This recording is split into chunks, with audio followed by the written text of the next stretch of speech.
Okay, good morning, everyone. On behalf of Navjivan Center for Development, I, Sanjay Vanani, would like to welcome you all on this morning. Today, we have taken the important subject where we are facing the day-to-day operational issues like GST for charitable trust and NGOs. And for discussion and detailed question and answer session, we have very eminent person, Chartered Accountant, Mr. Uchit Seth sir.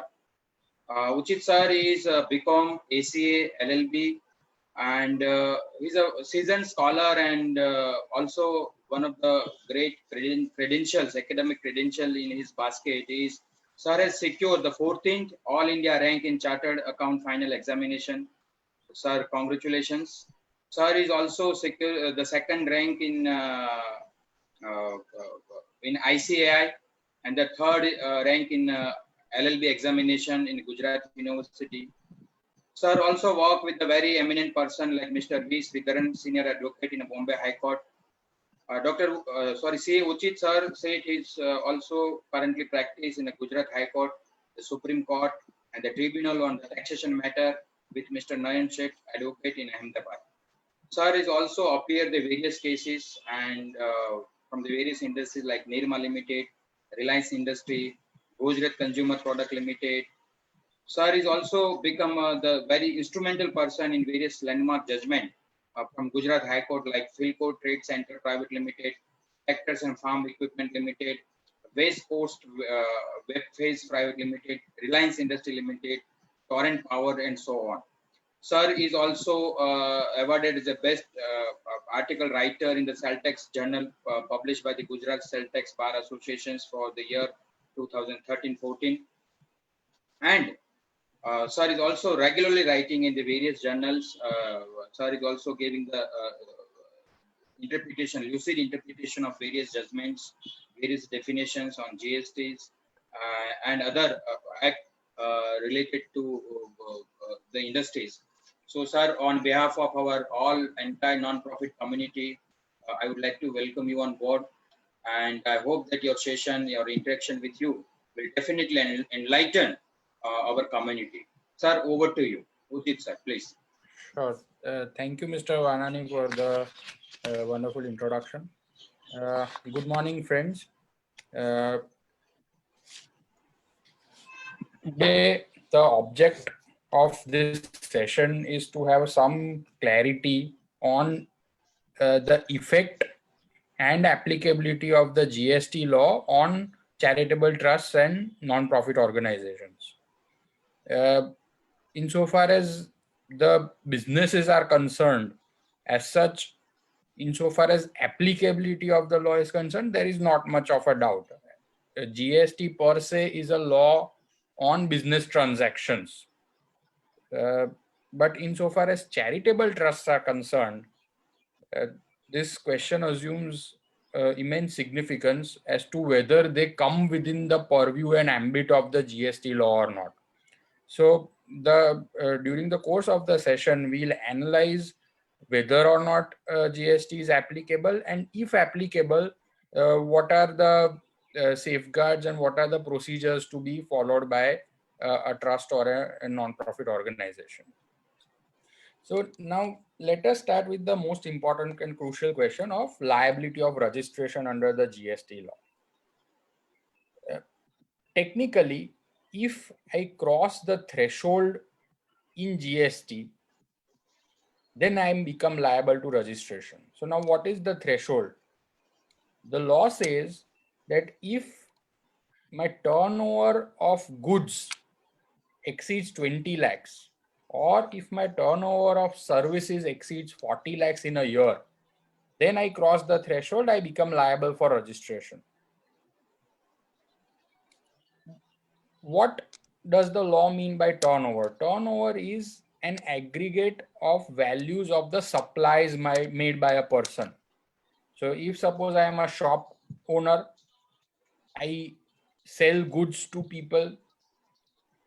If during the year, the sale price which I receive towards the goods exceeds rupees 20 lakhs, then I become liable for registration under the GST law. Sale as I said, there cannot be a doubt, it would be part of my turnover. Question is, if I am a charitable institution, if I am a non-profit organization, can the transaction which I undertake be treated to be a supply under the GST law? Because as I said, turnover is as such a total of the good morning, supplies sir. which I make, and therefore પેલા બે message સાહેબ મોકલ્યા હતા જરા એમાં તમે આમાં કોઈ પેલો મેસેજ હતો પ્લેસમેન્ટ રિલેટેડ હતો કે ક્યાં ક્યાં જોબ મળે એવો ને એક આપણો ઓપન હાઉસ વાળો હતો તો જવા દઈએ ને તો કાલે ગોઠવો તો આજે બધા મેસેજ કરી Sanjay ji. Yeah, I'm sorry, there was some disturbance, I believe, in the. Okay, so turnover is basically a total of the sale or the supply which a person makes. जो भी मैं cell कर रहा हूं उसका aggregate मेरा turnover बनता है. प्रश्न ये है कि एज एन एनजीओ और एज अ चैरिटेबल ट्रस्ट अगर मैं कोई ट्रांजैक्शन करता हूं और जिसके लिए मुझे कोई अमाउंट मिलती है तो वो टर्नओवर कहलाई जा सकती है कि नहीं. ये डिबेट कई सालों से इनफैक्ट चली आ रही है. सेल्स टैक्स और वैट का लॉ था तब भी ये डिस्प्यूट होते थे, जीएसटी में भी ये डिस्प्यूट होने ही वाले हैं. We need to understand and analyze the definition of business. Business is defined under the GST law in an inclusive manner. The definition says business includes trade, commerce, manufacture, profession, vocation, adventure, wager, or any other similar activity, whether or not it is for a pecuniary benefit. This is very important because, as I said, general understanding is that GST is a tax on businesses. Even if we look at the definition of supply, supply is defined to include a transaction which is in the course or furtherance of business. So ordinarily, as a layman, if we look at the definition of supply, we might think that if supply is something which is in the course or furtherance of business, if I am an NGO, if I am a charitable trust, I do not do a business activity and therefore I am out of the purview of the GST law. But taxing statutes are not to be understood strictly from a layman's point of view. We need to look at the statutory definitions also. So although the definition of supply says that it has to be in the course or furtherance of business, the definition of business, as I just pointed out, says that it includes trade, commerce, manufacture, profession, vocation, or any other similar activity, whether or not it is for a pecuniary benefit. So even if a transaction is in the nature of trade or a manufacture or a commerce, even though I do not have a profit motive, the definition treats it to be a business activity. So first and foremost, we need to understand that only because I do not have a profit motive, that does not strictly take me out of the purview of GST law. So ordinarily, I may not be treated to be a businessman. Ordinarily, in a layman's language, people may not consider me to be in business. Even in income tax probably might treat me to be a charitable institution under 12AA.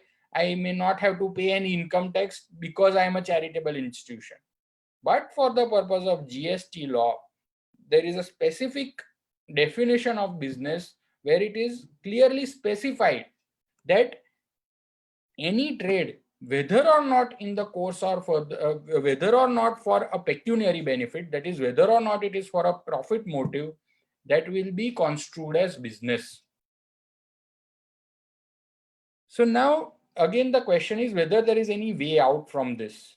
As I said, such definitions, such provisions were there even under the earlier law. There is a judgment of the Supreme Court in the case of Sai Publication Fund. In this case, Sai Publication Fund was a trust whose main objective was to propagate the principles of Sai Baba. In the course of achieving that object, the trust also used to sell books relating and literature relating to Sai Baba and collect consideration. Question was whether there was any liability of sales tax on these transactions. The definition of business as given under the GST law, and as I just the relevant extract which I just spoke of right now, was there even under the relevant sales tax law for consideration before the Supreme Court. Even then the Supreme Court said that we agree that profit motive is not to be looked at for deciding whether the particular transaction is a business or not. But if my main object is not business, the activities for which I am collecting consideration are only incidental to my main object, in such a scenario, there will not be a liability of sales tax. So my main object is not in the nature of business. My incidental activities are in the nature of trade. In such a scenario, the Supreme Court says that there is no liability for registration under the relevant sales tax law. In my opinion, such judgment would be applicable to GST law, with a caveat that the department will not agree, the GST authority will not agree to such a submission. Because of such a wide definition of business, it will become a matter of litigation whether your main object is in the nature of business or not, and only whether your incidental activities are business transactions or not. So according to me, the NGOs or the charitable trusts which have regular transactions of supply of goods or services, जो trusts के ऐसे, I'm sorry, I am getting messages where some are requesting for English, some in some Hindi, so I'll just try to mix both of the languages. So जो trust, जो NGO के regular transactions होते हैं regarding sale of goods or supply of services, और जहां customer या किसी third party से कंसिडरेशन मिलता है regularly, in such cases such NGOs or charitable trusts, if they cross the threshold of 20 lakhs, 40 lakhs, they cannot take the risk of not taking registration and not paying tax. मेरे हिसाब से, as I said, based on precedents, if suppose I have not taken registration and if the authority comes to me and asks me why I have not taken registration, and if I have to litigate on the issue, then probably I can rely on such judgments of the Supreme Court and other high courts and say that I am not liable for registration. But this would become a matter of litigation. So according to me, for a small organization, if we don't want to enter into a controversy of such sorts, and if we are receiving consideration for our transactions, then in such circumstances, it is advisable that we take registration under the GST law and we pay the applicable tax. In fact, insofar as GST law itself is concerned, there are decisions taking the view that even charitable trusts are liable for registration under the law. One such decision recently was rendered in the case of All India Disaster Mitigation Institute. Now, this organization was only involved in giving training to people for mitigation of any disaster which may occur in future. It was a fully charitable organization, no other activity, registered under 12AA of the Income Tax Act. Even then, the GST authority takes a view that you forget everything. Ultimately, for the activity that you do, you receive consideration from the recipients. Therefore, taking into consideration the wide definition of business, we will hold you liable for registration under the GST law. In fact, this was a case where most of its contracts were with governments. अलग-अलग state government के साथ इनके contracts थे. फिर भी authority ने ऐसा view ले लिया कि भले ही जो भी है, भले ही आप चैरिटेबल हो, भले ही आपका प्रॉफिट मोटिव नहीं है, वी एक्सेप्ट एवरीथिंग. ऐसा नहीं था कि इसमें ऐसा कोई डाउट किया कि ये चैरिटेबल नहीं है. कोई अथॉरिटी ने ऐसा डाउट रेज नहीं किया कि ये चैरिटेबल नहीं है. ये चैरिटेबल है, फिर भी ये रजिस्ट्रेशन के लिए लायबल है, ऐसा अथॉरिटी ने होल्ड किया है. Of course, because this particular entity had not taken registration and there was requirement of litigation, therefore this particular order is challenged right now before the High Court. So the High Court may reverse the decision. It may hold that this particular organization is not liable for registration. But as non-profit organizations, we cannot afford to enter into such litigation if it is avoidable. So according to me, if there are regular transactions and if we receive consideration, then in such circumstances, it is prudent that we take registration before the authority. Now, this is the general proposition. There is an exception to this proposition because of an exemption given under the GST law for certain charitable activities. Now, if we look at this exemption, per se, again, a layman would think that everything by a 12AA trust is exempt. I'll just read out the exemption. The exemption says services by an entity registered under section 12AA of Income Tax Act 1961 by way of charitable activities. This is what the exemption reads. So someone may believe that if I am registered under 12AA of Income Tax Act, then I don't have any GST liability. That is not the fact. We need to look at the definition of charitable activities, which is defined in the same notification. So the phrase, I'll just read out that definition because that will be very relevant. The phrase charitable activities is defined in an exhaustive manner. So unlike the definition of business, as I pointed out earlier, that is an inclusive definition, although that may not be relevant to you all. That is for us lawyers, as such, this whether it is inclusive or exhaustive, etc. It is a matter of interpretation relevant for lawyers. But just for better understanding, I would point out that business definition was an inclusive definition, while charitable activities definition is an exhaustive definition. So nothing other than what is specified in the definition would be treated as charitable activities. Charitable activities is defined to mean activities relating to public health by way of care or counseling of terminally ill persons or persons with severe physical or mental disability, HIV/AIDS, persons addicted to a dependence forming substance such as narcotic drugs or alcohol, or public awareness or preventive health, family planning or prevention of HIV infection, advancement of religion, spirituality or yoga, advancement of educational programs or skill development relating to abandoned, orphaned or homeless children, physically or mentally abused and traumatized persons, prisoners or persons over the age of 65 years residing in rural areas, and preservation of environment. So these are the categories which are specified in the definition of charitable activities. If I fall in this category, then I am exempt from tax.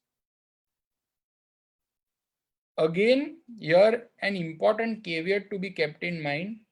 If you recollect the initial entry which I read out, it said services by an entity registered under section 12AA of Income Tax Act 1961 by way of charitable activities. So what is exempt is the services which are given, which are by way of charitable activities. Under the GST law, there is a distinct bifurcation between supply of goods and supply of services. So even though I may be into the activity which is enlisted in the definition of charitable activities, if I am supplying goods, then this exemption does not apply. For example, here in Gujarat, at least, there are many organizations. Suppose there is a very famous organization called Apang Manav Mandal, which is purely and exclusively dealing with care or counseling of people with physical or mental disability.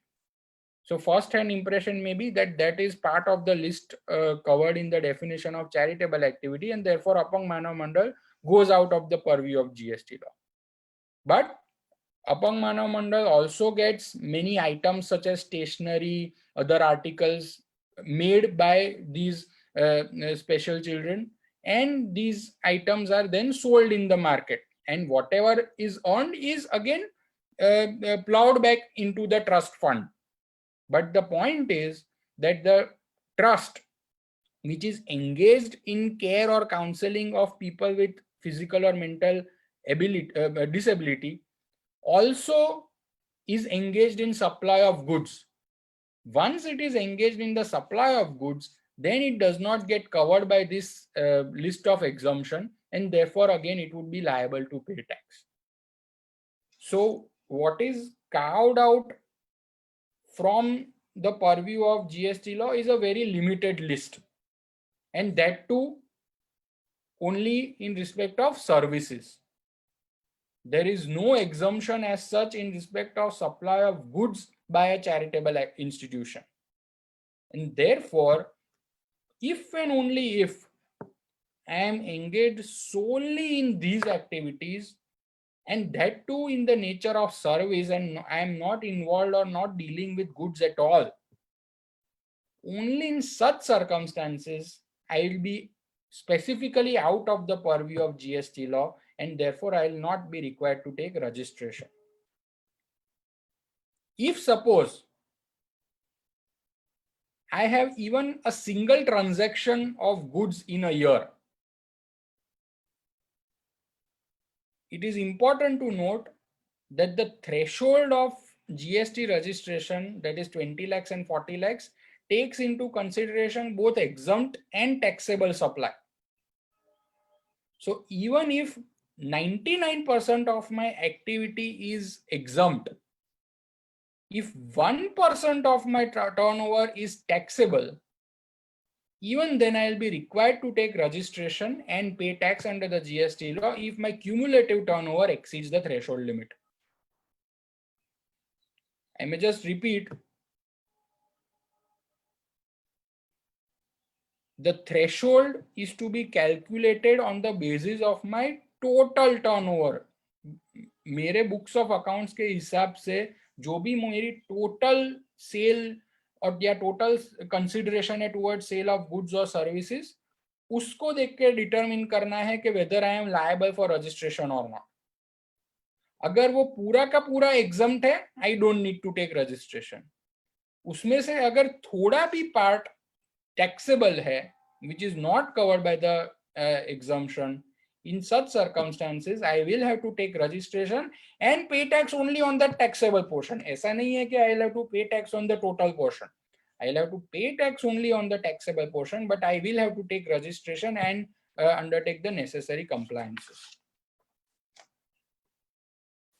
इसमें another practical aspect to be kept in mind. Suppose I am a charitable trust which is engaged only in these activities which are purely in the nature of charitable activities as defined under the GST law.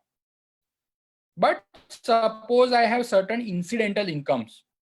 For example, I have as a trust, I have a sort of an auditorium, which apart from using that auditorium for my own purpose, I also rent it out occasionally to others.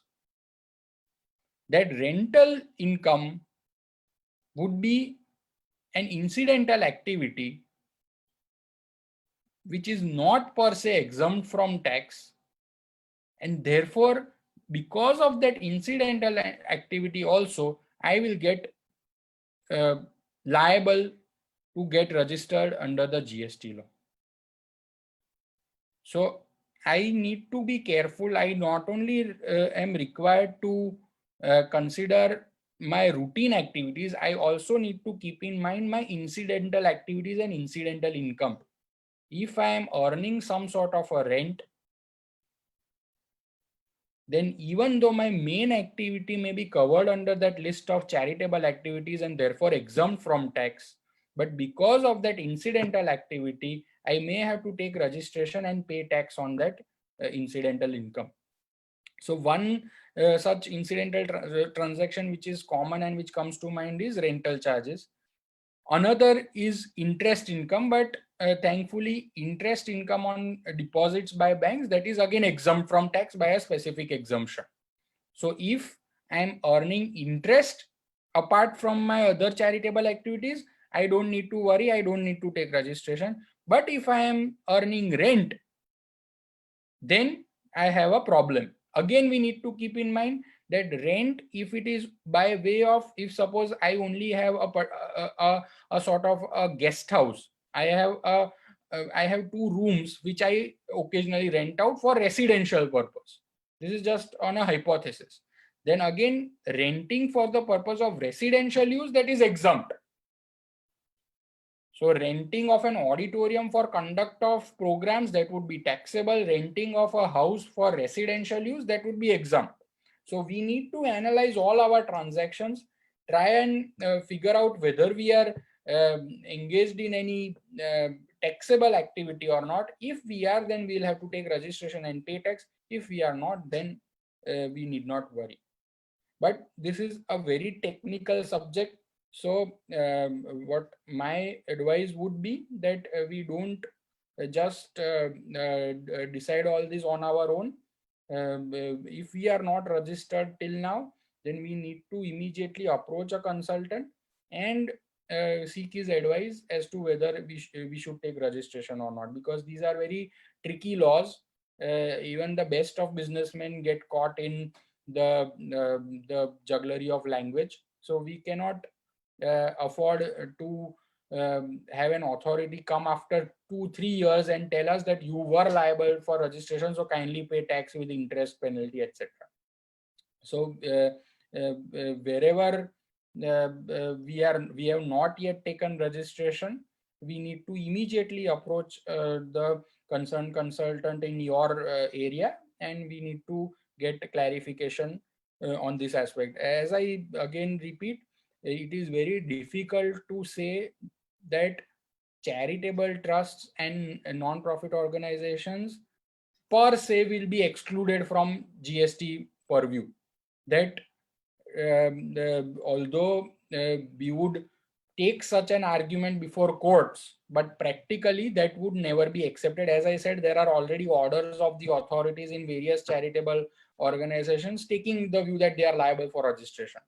So if suppose subsequently there are judgments and then we change our view and we don't take registration, that is a different story. But as of today, the provisions as they stand now and as the orders which have been passed by the various GST authorities, if we analyze them, merely because we are charitable organizations, we cannot afford to not take registration. If we are engaged only in charitable activities as defined in the list in the exemption notification, then probably we will not have a problem. Then we can avoid paying tax. But even there, if we have certain incidental incomes which are taxable, then we would be again drawn into this GST registration, and we'll have to take registration and pay tax on the taxable activity.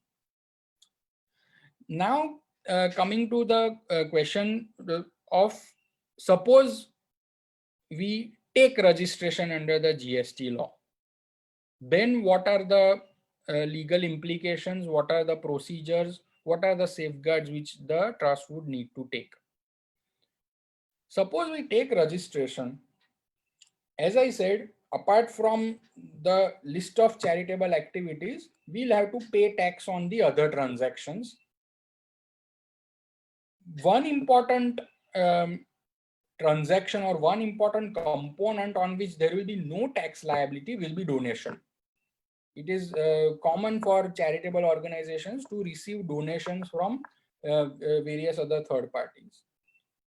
GST law is a law which imposes tax on transactions of supply.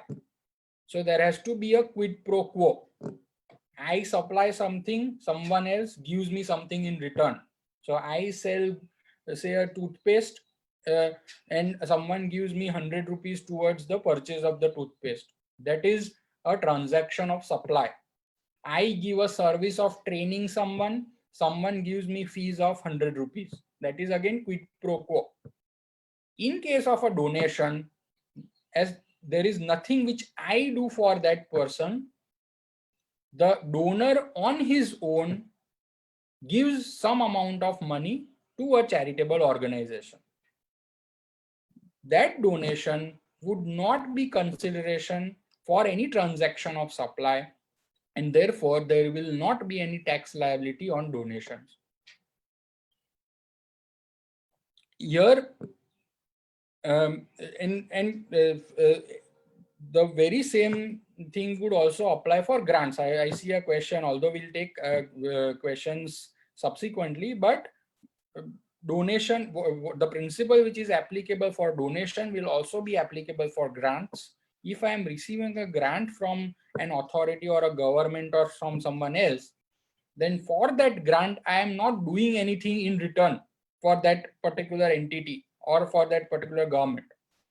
And therefore, because there is no two-way transaction, therefore there will not be any tax liability even on grants.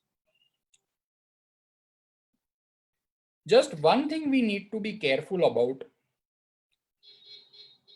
Although if a simpliciter donation of say 1 lakh rupees is received, I will not have any tax liability.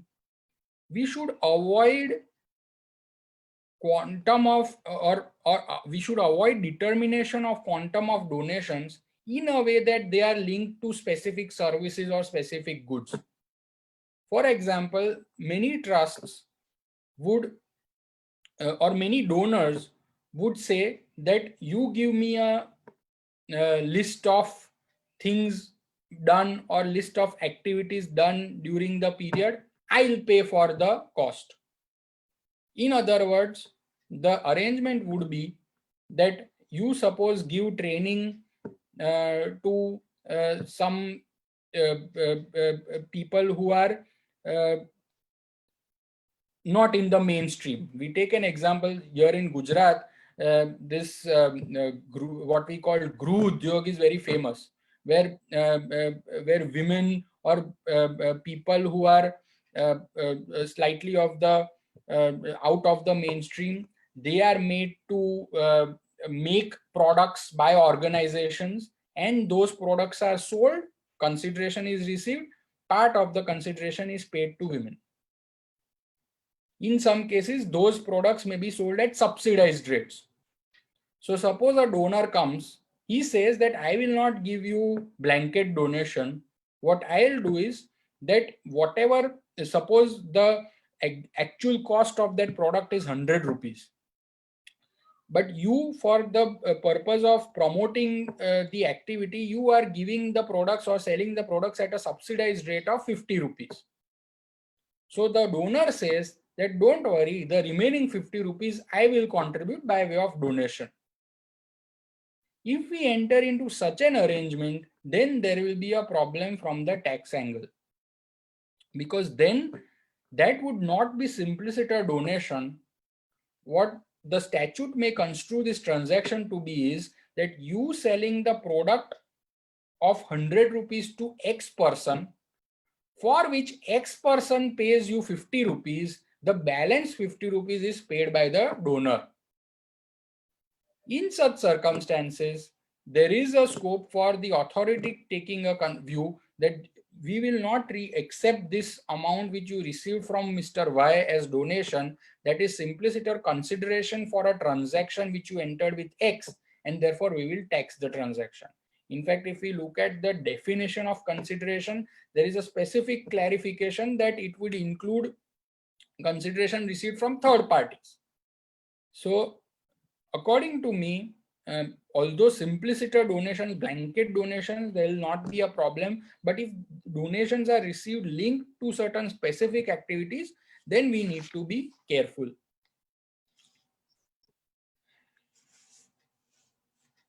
Second,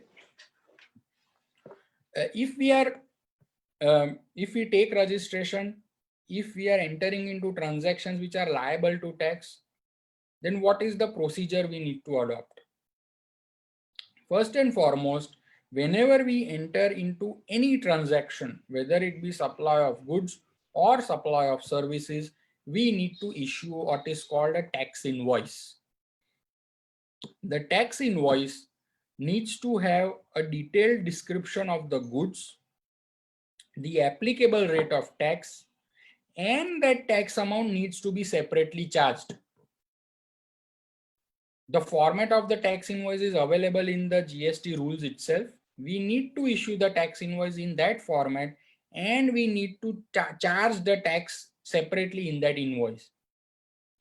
Now, you may have a question that we are a charitable organization. We might not want to collect that tax from the customer. We might want to bear it from our own fund. Even if that be so, you can calculate the tax amount by doing a reverse calculation. But the law says that you need to separately show the tax. For example, as we take the earlier illustration of a good, some goods costing 100 rupees, for which you in principle decide that I want to collect only 50 rupees. If you collect only 50 rupees, you don't want to charge tax, additional tax from the customer on that 50 rupees, then you make 50 rupees as the total, do a backward calculation, calculate the tax amount, and thereafter that is how you decide derive at your net sale price. So if suppose 10 rupees is the tax amount, then you will show in your invoice basic sale price 40 rupees, GST amount 10 rupees, and total will be 50. But the law requires that you show the tax amount, applicable tax rate, and the tax amount separately in the invoice. So this is something which we need to be careful about. Even though our motives may be bona fide, but we cannot afford to breach the provisions of the law. Second is regarding the applicable rate of tax. Now, as I said, although for registration itself, you need to approach your consultant, you need to be also very careful while deciding what tax rate is applicable for a particular commodity or a particular service. Under the earlier regime, the sales tax and the value added tax regime, there was a schedule of goods and there was a schedule of goods given under the law itself, and with rates of tax given against the respective schedules. Under the earlier regime, the accepted manner of classification or the accepted test was common parlance test. So if suppose there was an entry for fruit, then fruit was to be interpreted in a way that a common man would interpret fruit. So there was not much of a difficulty. So if I look at the schedule, I search for my commodity, the way I understand that commodity, that was the basis for classification. So under the earlier era, the classification in that manner was simpler. Under the GST regime, we need to understand that the classification is based on HSN, which is a harmonized system of nomenclature which is accepted globally. So we don't need to apply logic, we don't need to apply common parlance, etc. We need to go by what is the description of that commodity which is given in HSN. That HSN will not be readily accessible by all. So again, for determination of rate of tax, we need to be very careful. We cannot go by simpliciter the language of the notification, because if you look at the provision, if suppose you buy a book on GST, and you look at the schedule of goods and services, you will find there is a description of goods mentioned. You will also find there is an HSN code mentioned. On looking at the description of goods, you may feel that my commodity fits into this description, but that may not totally be correct if you look at the relevant description in the HSN. So we cannot decide on the rate of tax simpliciter by looking at the schedule. Nowadays, doing Google search is also has become very easy, and it is also very trending right now. So if we suppose search for GST rate on a particular commodity, that particular entry might pop up. And so we may feel that, look, this is the entry, it is as clear as daylight, there can be no scope for anything else. Why ask anyone? I'll just pay tax at that particular rate. That is very risky. That should not be done in under any circumstances. Whatever product, whatever services which we are giving, there has to be a person who is well equipped with technical interpretation of the HSN, who needs to apply his mind and then decide on the rate of tax, not otherwise. So that is on the applicable rate of tax. Third, on what value should I pay tax on? I have already covered up on that donation aspect. Donations I don't need to pay tax, but I need to be careful that the donations are not linked in any manner to specific invoices. If I'm giving discounts in the course of my business, if I am a charitable organization, I don't want to earn any profits. In fact, I want to give the products at the subsidized rates. So suppose in my invoice, I say that price is rupees 100, less discount of rupees 50, and 50 rupees net I charge from the customer. In such circumstances, I am liable to pay tax only on 50 rupees, not on 100 rupees. So any discounts which are given in the ordinary course of business and which are given in the invoice itself, they are admissible deductions, and you need to pay the GST only on the net sale price. But if the discount is not given in the invoice, if suppose the discount is subsequently given, if suppose I raise an invoice of rupees 100, thereafter my customer comes to me and says that look, I am a person who does not have the means to pay the amount, so kindly reduce the amount by some rupees. So I, being a profitable non-profit organization, I accede to his demand, and so instead of 100, I say that okay, you pay only 70 rupees, I'll not take 30 rupees from you. First and foremost, if we suppose enter into such an arrangement, we need to issue a credit note to that person. It cannot be that we charged 100 rupees from him in the invoice. We even mentioned tax on that 100 rupees. Simply because he only pays me 70 rupees, that does not mean I am liable only on 70. My liability of tax is on the amount which is receivable from him as per the invoice. We take another example. Suppose that person does not come to me at all. He simply does not pay that amount, and we waive off that amount thinking that he is a person in need, he will not pay. We treat the amount as bad debts. If we treat that amount as bad debts, then there is no deduction under GST law. You will still have to pay tax on that 100 rupees.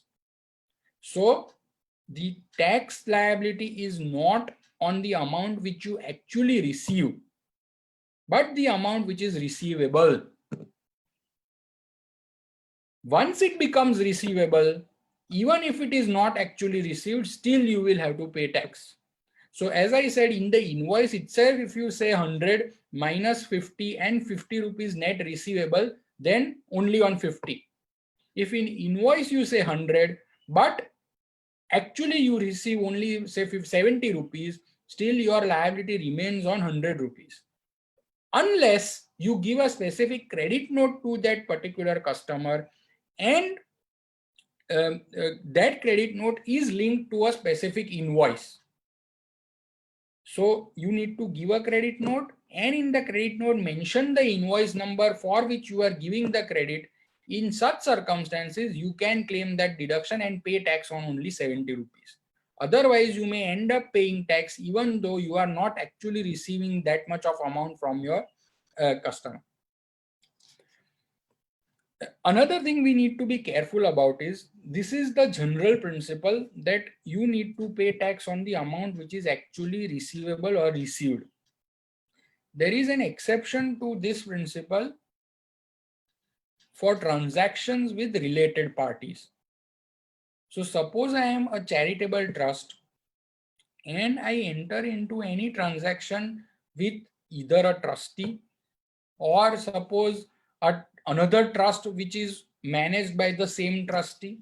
In fact, there is an entire list of what can be considered to be a related person. But broadly, what we can understand is that if they are in some manner controlled by the same entity, or they are controlled by each other, or they together are controlling another entity, in all such circumstances, they will be related parties.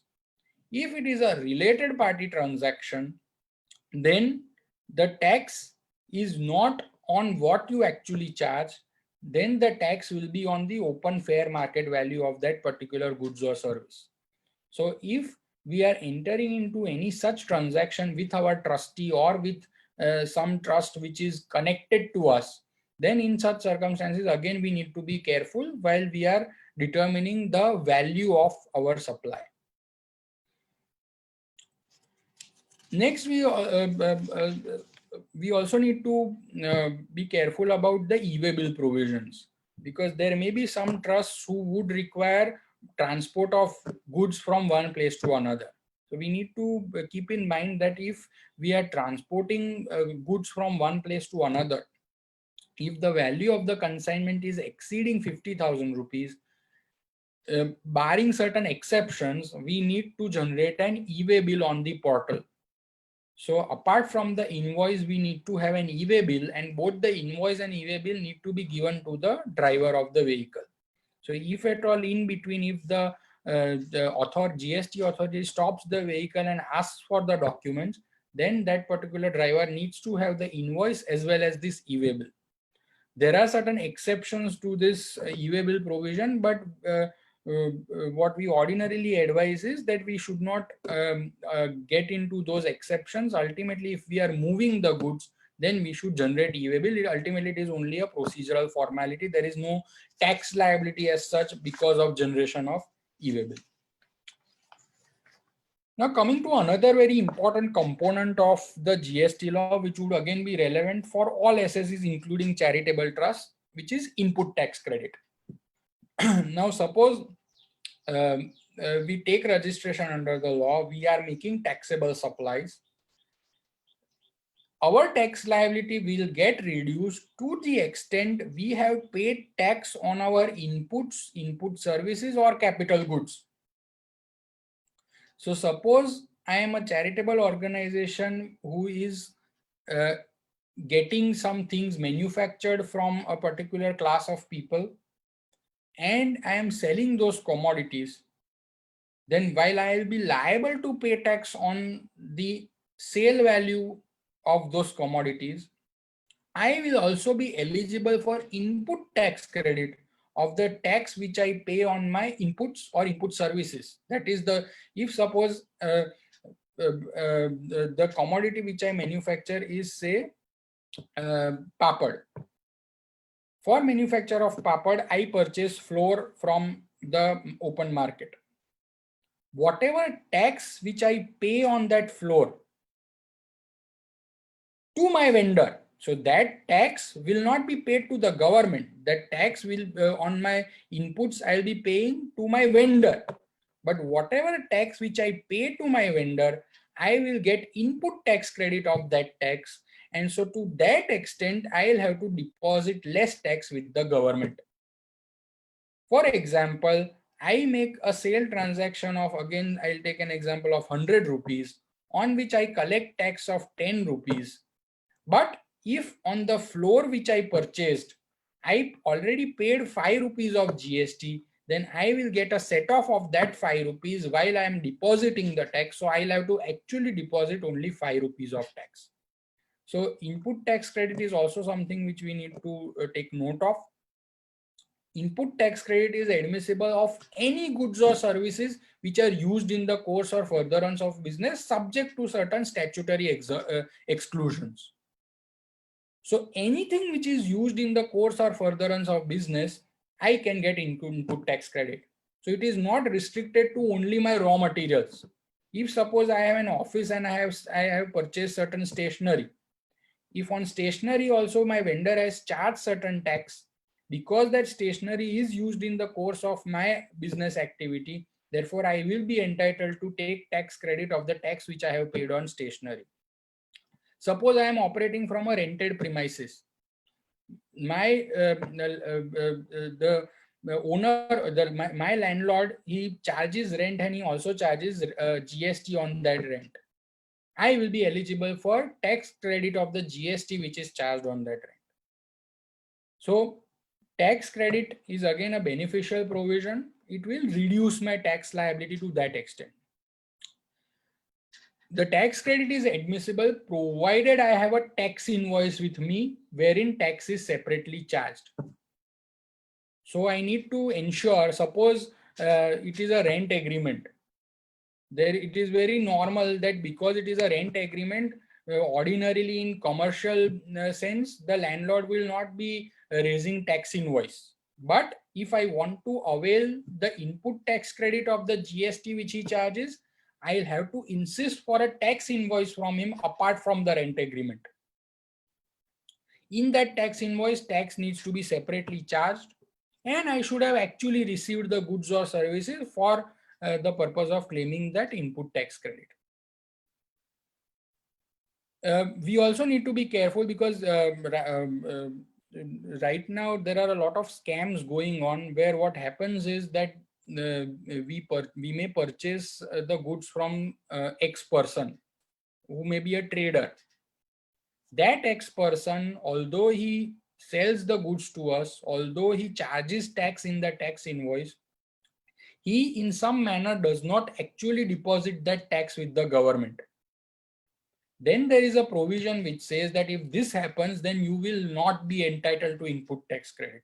So we need to be careful that we purchase the goods, we take services only from reputed organizations, reputed institutions who are not likely to make such defaults. Because if they do, then we will be the sufferers. So ordinarily, I am entitled to input tax credit on all the goods and services which are used in the course or furtherance of business. As I said, there are certain statutory exclusions. So we cannot again go on any presumptions. We need to be aware of all the legal provisions before taking a call whether I am entitled to input tax credit or not. For example, if I own a motor vehicle, if the motor vehicle is owned in the name of the trust, if the motor vehicle is used by the trust in its course of its activity, still there is a statutory exclusion which says that you are not entitled to input tax credit on motor vehicles subject to certain exceptions. So suppose if the trust is owning a truck, if it is used in transportation of goods, then I am entitled to input tax credit. But if the trust is owning a car where the trustee or his employees use that car in the course of their activities, then for that car, there is no input tax credit. Similarly, for food and beverages, there is no input tax credit. So suppose if the employees or the trustee in the course of his activity purchases certain food and beverages, goes out to a restaurant and takes a meal or two, and GST is charged in that invoice, there is no input tax credit for such food and beverages. So again, this is not the domain of businessmen or NGOs or charitable trusts. This just like rate of tax, whether I am entitled to input tax credit or not, it should be better left to the consultant, and he should be the one who should be guiding you as to which are the transactions on which you can claim input tax credit and which are the transactions on which you cannot. As the NGOs or as charitable trusts, we just need to be broadly aware of these provisions. So it may not happen that unnecessarily we let go of some credit which is actually admissible to us, and it should also not happen that we claim some credit which is not admissible to us. So this was about a broad idea of input tax credit. And now, what is the procedure or what is the procedural compliance which needs to be done? All people, all taxable persons who are registered under the GST law need to file monthly returns, apart from or other than certain classes which need to file quarterly returns. But generally, if you are registered under the GST law, you need to file monthly returns. There are two forms. One is GSTR1, one is GSTR3B, which you need to file on a monthly basis.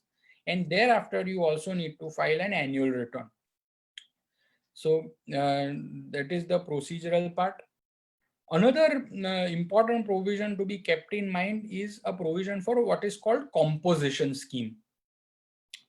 So now for entities who are having turnover less than 75 lakhs, which is the threshold right now, there is a scheme which is called a composition scheme which is available, which is subject to some conditions. But if you opt for that scheme, then rather than going into all these aspects of applicable rate of tax and input tax credit, etc., you can simply sit or pay a lump sum tax at the specified rate on your total turnover. So you don't need to enter into all these hassles. If you are a small entity having turnover less than 75 lakhs, then you can opt for this composition scheme and you can simply sit or pay that lump sum tax rate, and that would be the end of the matter. Of course, as I said, this is subject to certain conditions. Primarily, this scheme is available for people who are dealing in goods. Your services component cannot exceed 10% of your total turnover if you want to be eligible for this composition. Secondly, you must not be dealing in any interstate transactions, etc. So you need to just see whether you are qualifying in that criteria or not. But if you are qualifying, then it is a good scheme, and rather than getting into all these procedural hassles, it is better to opt for this composition. Now, apart from this exemption for charitable activities, we also need to have a slight idea of certain other exemptions which would also be, which may be available to us. So we may not be qualifying as a charitable activity, but there are certain other exemptions which might be available to us, because of which we may not have any liability of tax. So I'll just give a couple of illustrations. One is healthcare services. Healthcare services by any hospital, by any doctor, is not liable to GST. So whether you are charitable or not, that does not matter.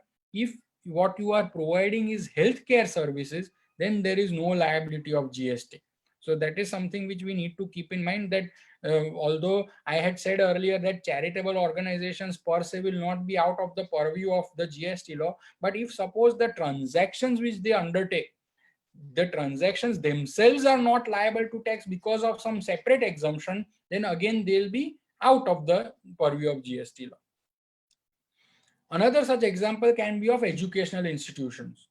If it is an educational institution which is giving education and which is giving services to students or a faculty or a staff member, then in such circumstances, such educational institution is also exempt from tax. So whether it is charitable or not, again, that is not important.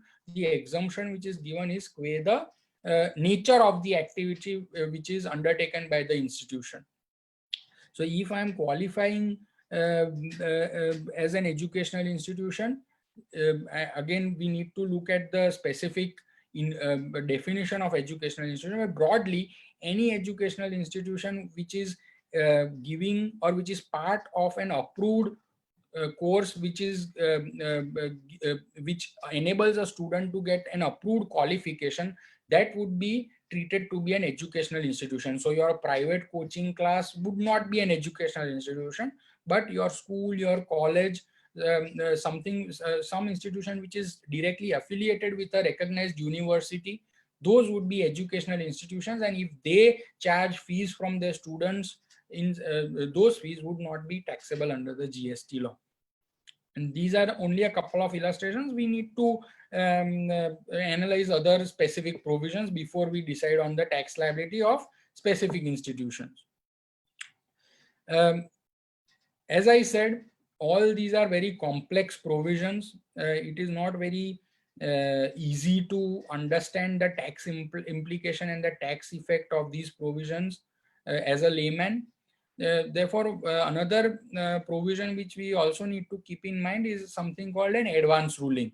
So suppose we have a doubt as to whether my activity qualifies under this head of charitable activity or healthcare service or educational institution, etc. Then the government gives a facility of filing an application for advance ruling. Once we file an application for advance ruling, the authorities themselves will apply their mind and give you their opinion as to whether you are liable for registration or whether you are liable to pay tax or not. If suppose they give an opinion that you are not liable for registration, you are not liable to pay tax, then you can sit back and relax, and then there cannot be any further hassle from the authority, because the law itself says that the advance ruling authority will be binding not only on you, it will also be binding on the authority. So if in case of any such doubts, it is advisable that you prefer an advance ruling application. Whatever the advance ruling authority says, we abide by the order, and then we don't have any further issues in the matter. If we are not agreeable to the advance ruling, of course there are remedies of appeal, etc., but at least we can have peace of mind that what we are doing is approved by the authority itself, so that there may not be any future consequences insofar as our activities are concerned. So all in all, this was a broad idea of how the GST law will apply and what are the basic safeguards and procedures to be followed by more particularly a charitable organization or an NGO. Now I believe we can open up for question and answers, and then we can close the session. Yeah, thank you, sir, for your nice and lucid interpretation of various the technical definition given under the GST. Now coming to the question and answers, the one question is from AK Sethi. Sir, I have paid GST on my supply. Can I get the refund of the amount when I file ITR? Second question, I have done the supply against the government tender, GST charge, GST out and GST input. Can I get the refund on difference between ITR? Can we just take it one at a time, please? Yeah, one question is, sir, I have paid GST on my supply. Can I get refund of the amount when I file ITR? No. So there is no question of getting refund while once I have paid that GST. Income tax and GST are absolutely separate laws. Once I become liable for tax under GST, unless there is a provision for refund under the GST law, there is no question of you getting any refund. Insofar as GST law is concerned, for output tax liability, the only way in which you can get refund is if you are exporting the goods or supplying to an SEZ unit. So apart from these two transactions, there are no other transactions for which there is a provision for refund. So there is no question of you getting refund of tax when you file your income tax return. Okay, sir, there are three things very important for the operation of NGO. One is the grant, government grant. Second one is funding from corporate under CSR. And the third one is funding from under FCRA, foreign fund. So in these cases, what is the applicability of GST, whether it is exempted or what is the procedures? No, so as I said, ultimately for GST liability, there needs to be a two-way transaction. There needs to be supply from your end and consideration in response to that supply. Now, insofar as these grants are concerned, per se there will not be any supply from your end. The government or the private authority or the private company would be simply giving you an amount of money. Even if we look at CSR, ultimately the company will, towards fulfillment of its corporate social responsibility, it will be giving an amount to an NGO. That is only a transaction in money. There is no supply which took place from you to the company or from you to the government.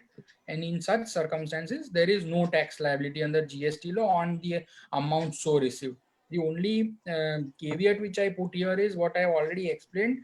Ideally, it should not be linked to specific transactions. If it is linked to specific transactions, in the sense that if the company says that you give me a list of your goods and the price you have charged, and I will give you X amount per transaction, etc., such arrangements you should avoid. At best, what you should negotiate with the company is that we will give you a broad idea of the total expense which we are likely to incur. Kindly give the grant or kindly give the amount based on that broad statement. Kindly don't link the amounts to specific transactions. Otherwise, there cannot be any tax liability on donations, grants, etc. Okay, sir. Now there are certain questions we have got sponsored program and also paid program under the NSDC. PMKK, can we go for a composition GST scheme? Sundra Raman asked the question, sir. They are NSDC partner and they are running the Pradhan Mantri Kaushalya Kendra. So they can get the benefit of composition scheme. No, but that would again depend on first the turnover, secondly what is their activity. As I said, essentially it is available to people who are engaged only in mainly supply of goods. The service component cannot exceed 10% of my total turnover. So if the turnover threshold is less than 75 lakhs, and if the turnover of goods is greater than 90% of their total turnover, only then they can get the benefit of that composition scheme. We are a Section 8 company and providing the service in sexual healthcare services, whether applicable for GST. Additionally, we are receiving fund as a consultancy income, would applicable for GST? Mr. Roy asked the questions. But so see, for specific activity, I'll need the description of the exact activity which you are undertaking. So what is the exact activity, what how you charge, from whom you charge, that I'll need a clarification. Insofar as consulting income is concerned, again, I feel that would not get covered by any of that exemption list of charitable activity, because ultimately it would be in the nature of consultancy service, unless it is unless you are giving consultancy to that to terminally ill persons or persons with severe physical mental ability, etc., and you are charging from those persons, that is a different thing. But for me to answer such specific questions for specific activities, I'll need a detailed description of that activity. Otherwise, it will be risky for the person who is asking also. It is not, if it is a general query, then it is fine. But for specific activity, whether it is taxable or not, I'll need a greater clarification on the transaction.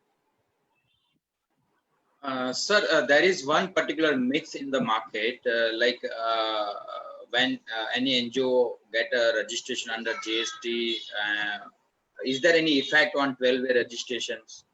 No, that is out of question. As I said, 12AA under Income Tax Act and GST law as such are completely separate. Even if I opt for GST registration, that does not mean that I cease to be charitable and that I cease to be a 12AA institute under income tax. In fact, if that is something which I had pointed out, GST law, the exemption entry says that the 12AA persons giving charitable services will be exempt, but only to the extent of the list which is there in GST. So the GST law recognizes 12AA exemption to a limited extent. But that does not mean that if I am engaged in certain activities which are not part of that list under GST law, that does not mean that I cease to be 12AA under the Income Tax Act. So that is absolutely a myth. That this GST exemption or registration has nothing to do with 12AA registration under Income Tax Act. Even if you take registration under GST, you can continue to claim exemption under the Income Tax Act. Sir, Mr. Hiren Patel asked the questions. GST on educational services, as you said, it is completely exempted. But is there any terms or any specific things they need to mention? Like sometimes coaching is also there. So coaching will be exempted or what, sir? No, so as I said, if it is in the nature of private coaching, then it will not be exempt. If the institution is affiliated to a recognized university, and which is if the institution is giving education pursuant to that affiliation, or if it is imparting training towards an approved vocational course, only then the institution will be exempt from tax. If it is a private coaching center, then there will not be any exemption. Sir, very general question, sir. In what situations charitable institutions or NGO need to register under GST? Sir, can you explain a little bit on this part? Because NGOs are also doing a charitable activities. They may have certain asset. So in what situation they need to apply for GST registrations? So as I already said, ultimately you need to look at your books of accounts, and you need to find out from the various sources of your consideration. If you are only operating on the basis of donations and grants, there should not be a problem. But if you are collecting consideration from the recipient of your goods or services, and if the threshold of and if the quantum of that consideration is exceeding the threshold limit as specified under the GST law, then you will become liable for registration, unless all the activities are covered by that list of charitable activities or some other exemption. The exemption from registration can be in two circumstances. One, if I am not engaged in any business activity. Two, if all my activities are exempt from tax. So I need to analyze my books of accounts, and I need to single out each and every transaction, and I need to find out whether I am entering into any transaction which is taxable or not.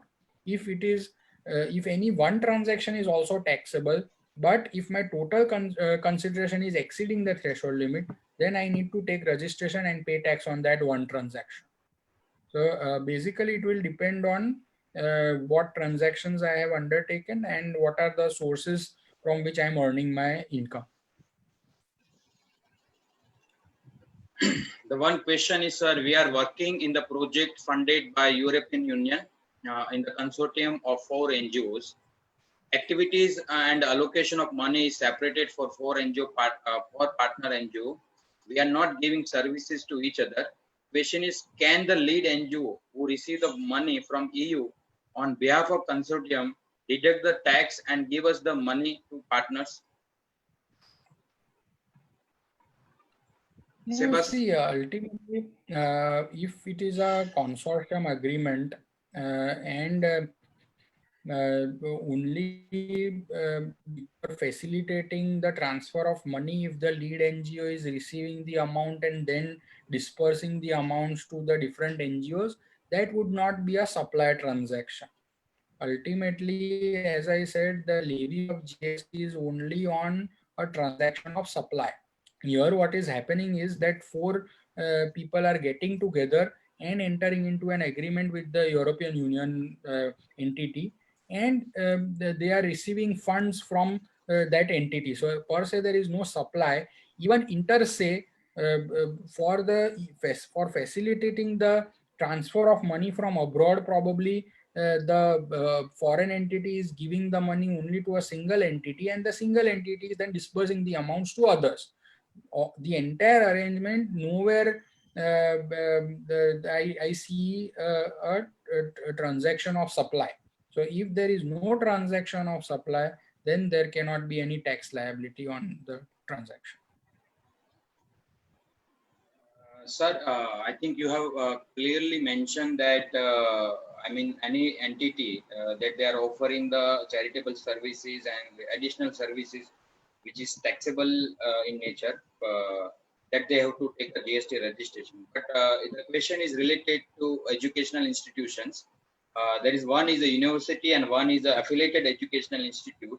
So they are running the mess, canteen, and running the hostel, and they have auditorium, guest houses. So they need to take a tax on all the services, sir. No, so the exemption is only for a supply of service by the educational institution to its students, faculty, and staff. So any sort of service by the institution to its students, faculty, or staff, that would be exempt from tax. But if suppose in the canteen there is no such bifurcation, the canteen is an open canteen, even others can come in and buy the food, etc. Suppose in the auditorium also, the auditorium is also rented out to others for other programs. In such circumstances, that exemption would not apply. So basically, the exemption is for any sort of service which is given to its students or faculty members. For other ancillary transactions, there will be a tax liability. And for this, in many cases, for such canteens, for practical purposes, it may be difficult to prove that I am only giving it to my students. If it is located in such an area where outsiders also come and eat, then in such circumstances, if we are not able to prove that as a fact, then we should not take that risk. Then we should charge and pay the tax. If we are able to establish that it is only for our students and our faculty members, only then we can think of not paying tax. But again, it should be owned by us. So it should not be that the canteen is operated by a contractor. That will again be a different situation. Then it will be a transaction by the contractor to the educational institution, for which there is a separate exemption, but again that exemption is conditional. So we also need to be careful that if we ourselves are operating the canteen, that is a different aspect. If we are giving the canteen to a contractor for operation, then that will be a different transaction. So thank you, sir. I think most of the question that you have answered. Now the last question, sir, that is we take from Mr. Roy. The receiving fund as a deliverable based contract and getting a fund as a reimbursement after completing the deliverables, whether in its terms under the purview of GST. As I said here, there will be a problem because the fund is based on deliverables. The authority can very well say that ultimately this is not a sort of a donation. It is only consideration flowing from X for a transaction which is done with Y.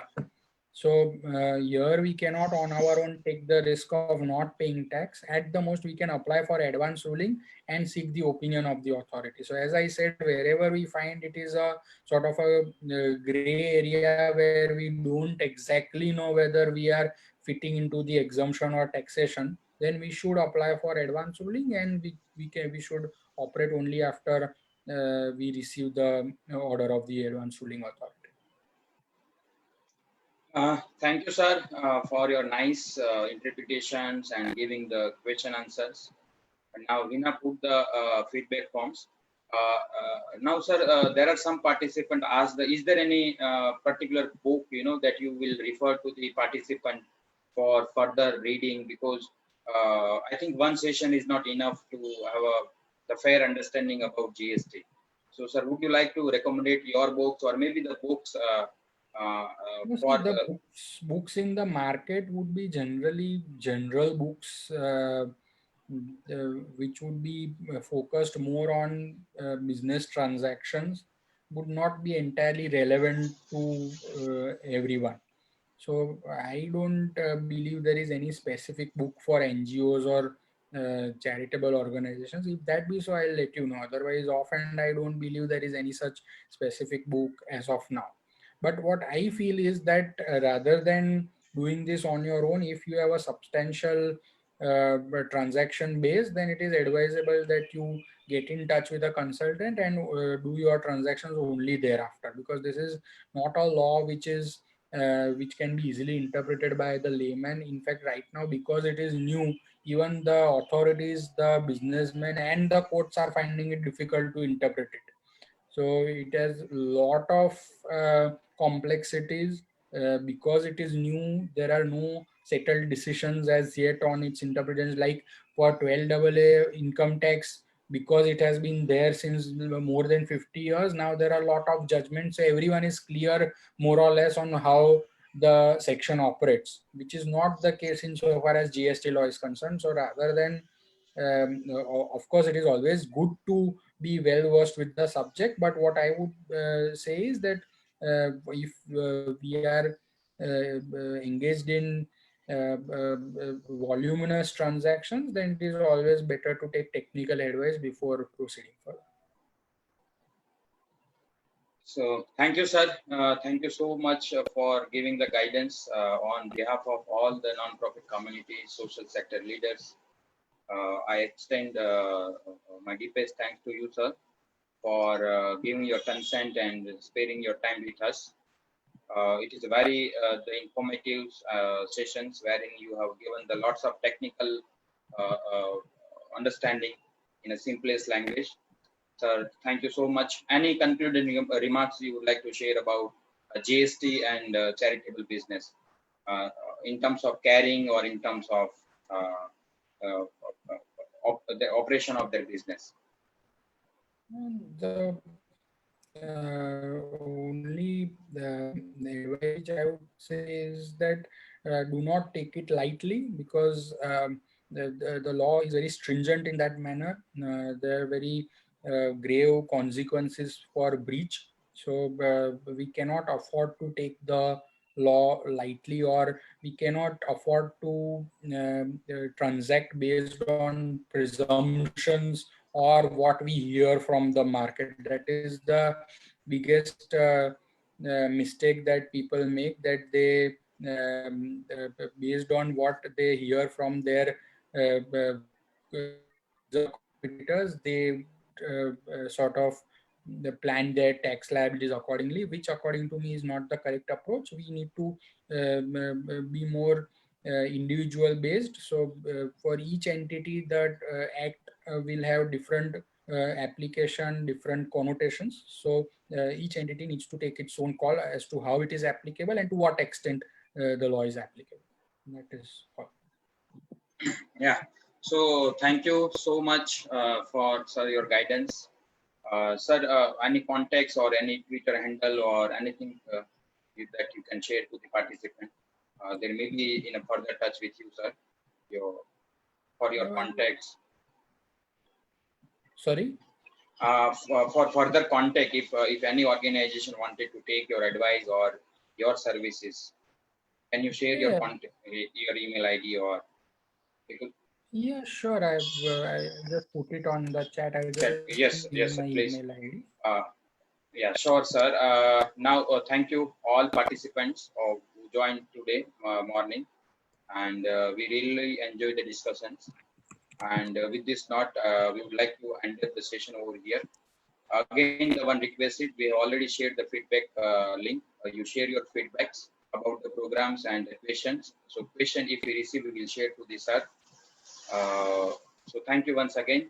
Thank you everyone for joining us today. Thank you. Thank you, sir. Namaste. Namaste.